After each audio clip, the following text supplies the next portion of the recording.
Hello, you wonderful people, and welcome to another episode of Not Too Comic Book. This being a show where it's about TV shows that are adaptations of comic books. For today's episode, I'm going to talk about the latest episode of WandaVision. A great episode. A lot of really interesting things went down in this episode, so let's break it down. Well, first and foremost, I really like that opening. Obviously, we go back to Salem, Massachusetts, and we get a little insight into Agatha's history. And it seems like basically she was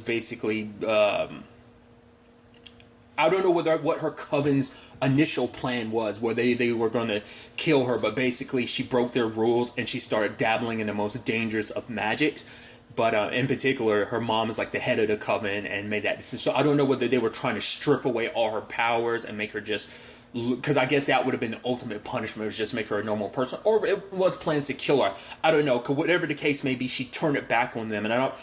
that's why I don't think they were trying to kill her. They were probably just trying to take her power, and she just sent it back on them, and not only took their powers, took their lives, which I'm wondering, is that kind of implying that witches' powers come from their life? So, their power gives them life. So, by taking their magic, you're taking away all their life, or is it she just took everything from them? But what I thought was interesting, too, is, when her mom was doing her thing, her mom almost had, this, silhouette of, energy around her, but it almost looked like... It might not be a crown, but it kind of looked a little bit like a crown. So I was like, is that supposed to be the head coven witch thing that she had? Maybe that's supposed to show she's the most powerful witch. But at the end, she, Agatha being like, I can be good. And she's like, no, you can't. Because I guess for Agatha, it's there's all this magic that's sitting here. I can learn to control it. I can do it. But it's well, you don't want to believe in me. Fine. You've outlived your purposes, Mom. And she ends up killing her own mom in the process. And she's just not too heartbroken about it. It's oh well, and kind of moves on. And obviously this sets up a lot of interesting things in its own right, because it brings up questions I had last episode of what is Agatha's situation? Is she the last witch around? Could it be that she killed basically the last coven of witches in existence, that maybe she's the last one. Maybe and then with the way things play out with Wanda, it makes me think maybe she's been looking for another powerful witch the entire time. She's learned all that she can, but she can't go to the next level until she found out about Wanda, Because I'd also brought it up last episode. I'm curious, what this means in correlation to the sorcerers. And in the grand scheme of things, now looking back on it retrospectively, it's it makes sense that witches and the sorcerers are a different breed entirely. Because look at how Agatha uses magic. There's not the whole giant seal that the sorcerers create to do magic. So they tap into very different things for their magic. And so... that also makes me wonder, considering this ties into Doctor Strange too, will this tie into Mordo's story about him wanting to get rid of all the sorcerers? How does he feel about someone like Agatha? Because she's a witch, she might be a means to an end to accomplish that goal. I don't know. I'm curious to see how that will kind of play out. But obviously there's still a lot about Agatha we don't know. That was, 1659. That's hundreds of years we don't know, what have you been doing the entire time? Just practicing magic, staying hidden the entire time? What? That's a lot of time. Because also, like I said, this brings magic. It's been tapped into it. But even then, even with Doctor Strange, this is a different type of magic. That magic was kind of hidden away for a particular reason, but I don't feel like Agatha would be the type to hide away. She's just kind of been sitting back watching the entire time. I'm wondering why. But to be fair, we don't know. There could be small things throughout the Marvel Universe she just did, and little moments throughout history she could be connected to. Because I've always wondered, is that kind of a similar thing that they're going to do with the Eternals? Make it so, because obviously they've been around for so long. It's just all these moments in human history. Yeah, we just happen to be there just checking and chilling out, maybe Agatha kind of did a similar thing. But what I thought was a really fascinating thing is when Agatha's oh, you're trying to use your magic against me. It's no, look at all these runes. And she's explaining all this stuff because I think in her mind she does, because she went into this not knowing who Wanda is, because she's thinking I think she legitimately went into this having no idea who Wanda was. She didn't even know what was going on because, like I said, we had that song saying Agatha, it was Agatha all along. What I think is so fascinating is that she's not responsible for Westview. She's saying that Wanda was. It's just for her, she was I was biding my time. I was playing my role. I was trying to give you the time necessary. But no, I need you to tell me how you did all this. That's what this was all about.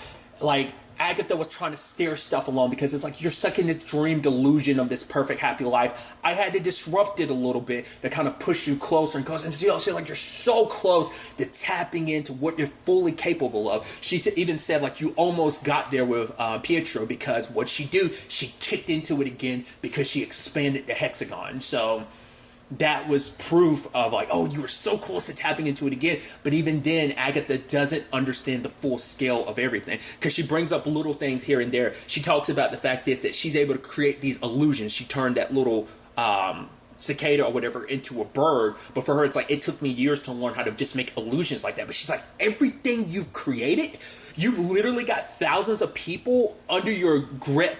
You've literally got them playing out complex, you know, storylines and scripts, and to her that like that's some next level stuff to be able to do what you've done. So how did you do it? You know, so that's what this has all been about. Like, I need to know what you're doing because I want it for myself. Like, you know, because she's probably never met anyone of that power and magnitude, and power like that is pretty damn sexy and appealing to her, I'm sure. So basically the entire episode is, hey, I'm going to take you down memory lane so we can discover what this is all about. Obviously going back to a young Pietro and Wanda. Really quickly speaking about Pietro, we kind of break down what that was all about. She's like, I could have done a necromancy spell, but your brother's in his body's in a different continent, also full of holes, which I think is so fascinating. I think that's interesting. So like when you bring someone back to life, whatever condition their body necessarily was in when they died, he would have still been filled with bullet holes. So it would have been super conspicuous if he showed up, I guess. I wonder, does like the zombie version she kind of saw of, you know, Evan Peters' Pietro, like, is that what he would have looked like if she used the necromancy spell? It's not like a perfect bringing someone back to life, like what they would have been zombie like is what I'm curious, which obviously is interesting too, because there's some Marvel What If series, and obviously we know part of that's going to be the zombie storyline. We saw Bucky fighting zombie cat. Is there going to be any correlation to that? No. I mean, there might be something to that. That might be connected to like a necromancy spell. I could be reading too much into it, but we'll just ultimately have to wait and see when that comes out, whether like what jump started that. I've never read I think that's something specific from the comics too, so I've never read the comics, so I don't know whether magic is involved in resurrecting the zombies. Regardless, she basically said it was like a possession spell. So I guess Evan Peters, it's just his character is just some dude in Westview that Agatha took control of, and it's like, yeah, you were so caught up in everything that you just couldn't. You were just like, you just kind of went. All I had to do was kind of sprinkle in some lies about, like, I don't know, like kind of using the truth to a certain extent. I'm like, oh, I look this way because, hey, if I were you, I wouldn't want to, you know, be reminded of my dead brother either. Like, I wouldn't want to, like, ruin my Shangri-La. Is kind of what he was saying. So she was able to kind of just use that as an excuse, I guess, you know. So, but really quickly going back to it, circling back to it now, her childhood, obviously, we see, obviously, the sitcoms, why they're so important to her. Because it's not just, hey, they were there for me in a traumatic time of my life, which we'll get to in a second. It's also something she shared with her entire family, so that's why she covets them so much. But also, like, I knew it was coming, but they're in this happy moment. It honestly made me jump a little bit when the bomb hit their house. And I was like, oh, it legitimately, that scene made me jump a little bit. I was like, oh. And so, once again, because Wanda had talked about it in Age of Ultron about how the bomb didn't go off. And she even says it here when she's talking to Agatha. Because Agatha's like, oh, did you use like a probability spell to make it not go off? It's like, no, it was defective. Me and Pietro just didn't know that. It's like, well, how long were you there? It's like, we stayed there for 2 days.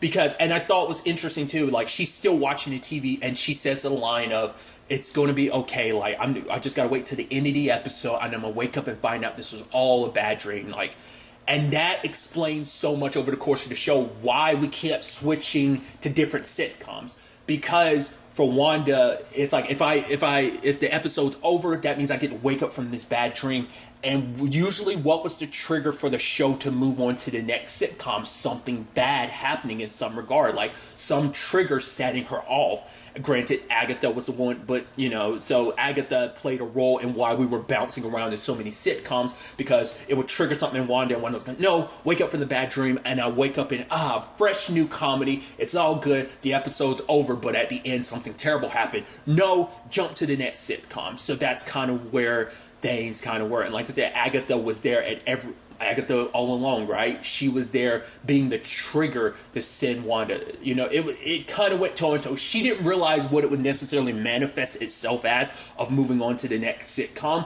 But I think she figured if she could drum up enough trauma, enough triggers, that she could get Wanda to flex her powers. So we got that part of her life. But also Agatha bringing up the whole fact is like, so what happened to your parents? You watched your parents basically die in front of you, and then you went off and joined some group like Hydra, and she was like, she thought she was kind of fighting for a good cause. It's like, she thought she was kind of joining freedom fighters, and so she volunteered. It's not like she was dragged in, but still, it's like, after everything that she went through, it's kind of understandable why she would go down the route she did. And so she was presented in front of Loki's staff, which has the Mind Stone. And what was interesting, though, is in the moment she got close, it triggered something. And she saw like a silhouette of something. And part of me was like, was that the Mind Stone showing her future as, quote-unquote, the Scarlet Witch? Like, what the hell was that? All we saw was a shadow. And it's like... But then, like, the doctors looking at it, or scientists looking at it, were like, they rewound it, and they're like, what was that? Because it hard cuts to her just standing there, to her laying down, like, being knocked out, which is very much like, I don't know whether that was her subconsciously doing that, very much like the sitcom, because remember Darcy gave me like, whoa, why is it getting edited out? Like, what was that? So we see the precursors of that. Or either it happened in the blink of an eye, that was literally a second and it was over, or either the footage got erased. I interpret it as like it happened in a blink of an eye type of thing, but maybe it was the latter, that it was erased, but it could just be a combination of two. But then in that moment, Agatha's like, okay, so you came in contact with an Infinity Stone. And so her theory is that this power has always been inside Wanda. She's never just been able to act. She was basically saying the Vine was practically dead until you came in contact with an Infinity Stone. Which I'm wondering, did her powers trigger specifically, or rather, it lit the spark to awaken her powers. But I'm like, so it was already ingrained in her on some level. Which makes me wonder, is that kind of how it's working with Monica? That Monica had there was some mutation in her DNA already that going in and out of the hexagon automatically triggers something that was already there. So maybe they're setting up that Monica is in a very similar situation to Wanda, just under different circumstances. But there was something inside of you that was already there that just got mutated along the way. And in Wanda's case, activated. I mean, I guess maybe that's how they are going to imply like her magic is kind of a mutation to a certain extent, because the Infinity Stone mutated what was already inside her. And they're not going to use the words mutation necessarily, but I think you could draw a parallel between like an X-Men's mutation, because whatever it is that Wanda has, she was born with it. It just was withering away, going nowhere until like the gene got activated. And that's how I'm thinking. Once again, not an actual gene, but I think like, well, I mean, for all we know, it could be. Like, I don't know whether it's like every 10,000 kids are technically born with this but can't access it. Or is it maybe it's something that ran in Wanda's bloodline and that she just happened to be the one. Like, maybe it got weaker and weaker and weaker over the generations of her family, that she didn't have, no one could access it because, like, no one knew to access it because there was no one around to teach them. So maybe she's part of a lost bloodline of witches, or maybe just Wanda's a special case. I'm curious how they'll potentially like answer that in the future, but the question I was wondering earlier though was, would it, if it wasn't the Mind Stone, would any of the other Infinity Stones have triggered that in her, or was it specifically because it is the Mind Stone that it unlocked her power? Would any other Infinity Stone have done it? I'm curious about that. Probably not. It probably had to be the Mind Stone, but I guess we'll never know actually. But next moment, is moving on to another moment in her life. and that is, well, now I'm more, because that also begs the question, what about Pietro? Like, Pietro's abilities probably were specifically from the stone and experimentation. Because I was about to say, not unless there was like technically a gene inside of him that got, a mutation gene inside of him that got mutated, but we won't know. Obviously, this is focusing on Wanda. So his powers might have just been straight up like an experiment with the stone created that. Everyone was just under the assumption Wanda's came from the stone, when in actuality came from something deeper, you know? But obviously, we also get to see a scene that obviously we never got to see, is her in, you know, Avengers Tower, like after Age of Ultron. And for her, it's like, you know, Vision coming in trying to comfort her, because obviously not understanding the comedy. He's like, why is that his injury? Oh, is it funny because he got injured? It's like, no, he's not actually injured. But for her, it's like the suffering. She says specifically, like, she feels like she's being hit by a wave over and over again. Every time she tries to get up, she gets hit by that wave of, like, this wave of suffering. And I think it's interesting because that's kind of how, a little bit, I think that's what is kind of what Monica was kind of referencing when she was under Wanda's control. So any pain that people are in, like maybe what Wanda's done to people amplifies what's already there, the pain that they're feeling on some level, like, you know, or maybe what they're feeling is her pain. Like, her pain is so powerful, it's so vitriol that you can actually feel it, like her heartache, her pain. I mean, after everything that she's lost, because Vision tells her that it can't all be bad, you know? It can't all be suffering, because, and I've talked about this in other, something else, that basically hurt and suffering isn't necessarily a good thing, but it's a sign that you love, because you love something, you know, it means that that's something that meant something to you because of the hurt. And he was even saying that, like, grief is love persevering. Like, it kind of, I think is what, I'm probably butchering the exact wording of it, but when she was in a low place, because Wanda always had something or rather someone to pull her back. You know, after losing their parents, she had the comedies to kind of distract her, and that ended up being her, I mean, everyone has their way of dealing with sadness or loss. Like, people have their vices, you know. Hers was, you know, comedies to try and, like, you know, once again, wake up from this bad dream. You know, that was always her way of dealing with things. But at least with her parents, she had her brother. At least when she lost her brother, she had Vision. And to lose Vision, it's like, that's what sent you spiraling.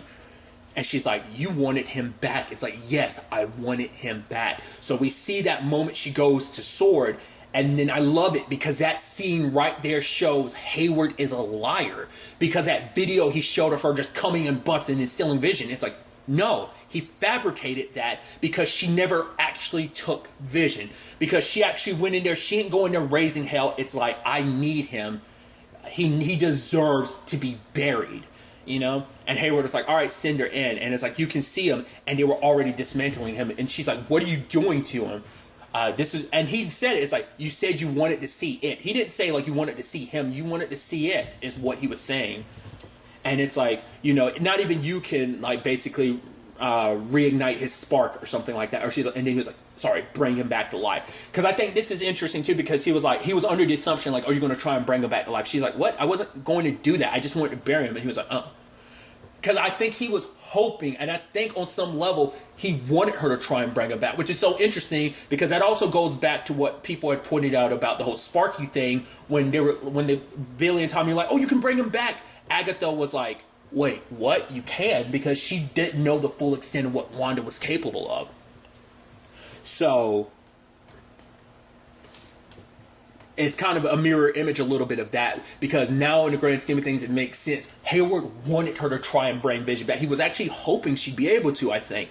But she went there and tried to, but she couldn't, because it's like, you're not in there. I don't feel you anymore, because it's just a husk. All that was Vision now begs the question, like, everything that was him exists in the Mind Stone, which the Mind Stone's gone now. Like, everything that was Vision, it maybe like all, I mean, I guess it's like, truth be told, is not even aside from the stone. I guess it's like any body, like, you know, that's you know, the thing of like any person's body. Like, there's a whole thing of like, you look into their eyes and they're not there anymore. Their soul is gone. So everything that was Vision is gone now. Whether it got sucked into the Mind Stone the moment it was ripped from his head by Thanos, or whether it be it just naturally being like ending life, like his soul being gone. There's no part of Vision in there, and she left. And I was like, wait, not unless she's gonna storm back it. She doesn't. I was like, he lied.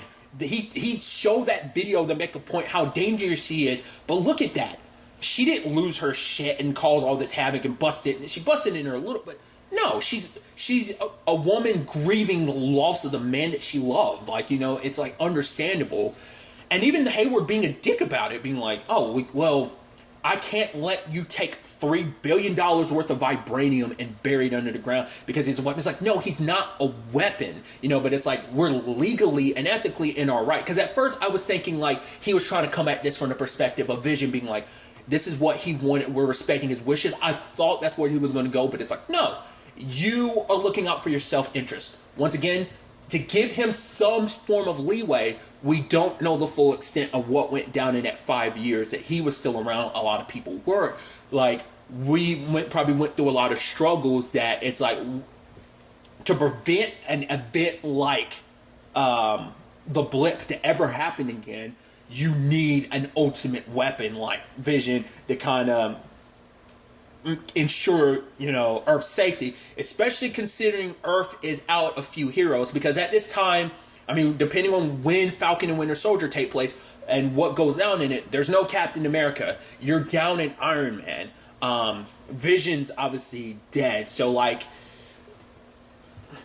Earth's mightiest heroes kind of got knocked down a little bit after the events of Endgame. So they're at Earth in general is at a disadvantage, because who knows like how much Hayward knows about the greater scheme of everything that went down in Endgame, who participated in Endgame, whether it be Carol. You would think they are aware of Carol, but I guess it's like Carol's not within their control. She's stupid, she's crazy powerful, but she's up there in the universe doing her own thing. There's no reining her in.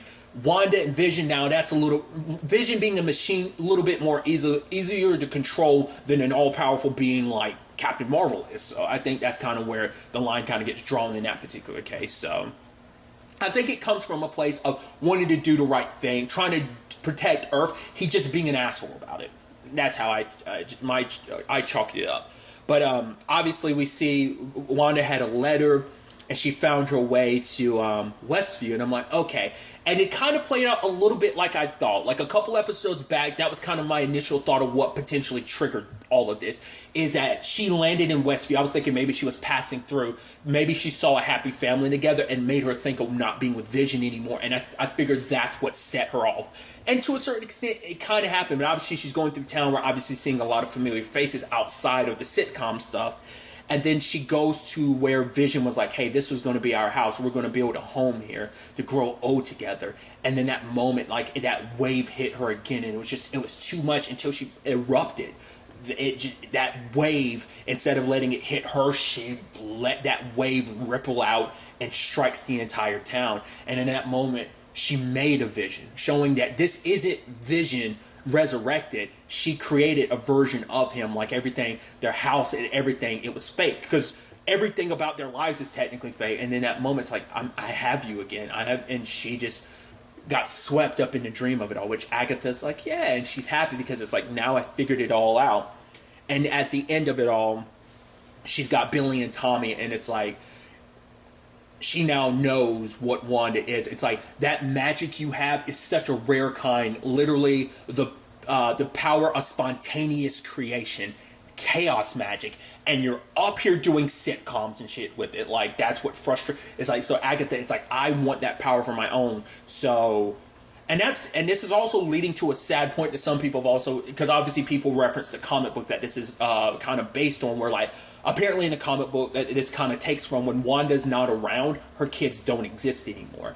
Well, I think much like Vision isn't real, her kids aren't either. And people have said that. They think this is going to end on a bit of a sad note. Well, not a bit of a sad note, quite a bit of a sad note.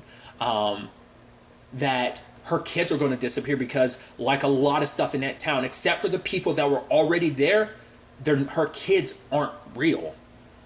Now, whether they manage to stick around at the end of it all, we'll ultimately have to wait and see. But when this is all said and done, once everything's broken and gone, like, they might not exist either. It's kind of what it seems like he's kind of hinting at. Like I said, we'll have to wait and see.